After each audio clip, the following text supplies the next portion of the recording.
Siin on minu viimse päeva varude riiul. See on küll väga hõredaks jäänud. 10 aastat tagasi oli mul siin umbes 2 kuu pere proviant. Aga viimased 20 aastat on rääkinud minu abikaasa, et see riiul kukub kokku ja siin ei kannata midagi hoida. Ja nüüd jõudiski see aeg kätte. Nii et ees ootab mind vana riiuli väljalõhkumine ja uue paigaldamine. Kole lugu.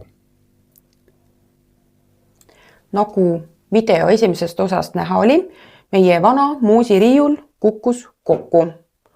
Oli 60+ aastat arvatavasti. Ja nüüd on uus projekt, uus moosiriiul keldrisse teha.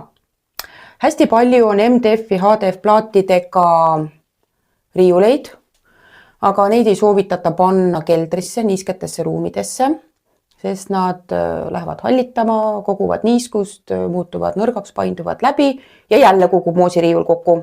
Seda me ei soovi. Leidsime peale otsimist ja ka mõningaid soovitusi sellise metallrestiga riiuli. Siia peale plaanime panna OSB plaadi, et oleks mugavam neid moosipurke peale panna. Seina külge läheb kinni nurkadega ja alla paneme tugevduseks paar lauajuppi ette külgede peale ja taha, sest juhendi järgi peaks alumine riiul olema nii-öelda siin teisel korrusel.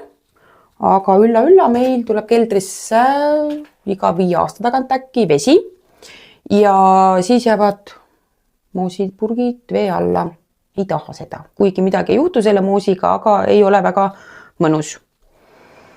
Ja nii ongi, et oleks loodis, ilusti riiul, siis kallis abikaasa tegi siia pätsikesed alla.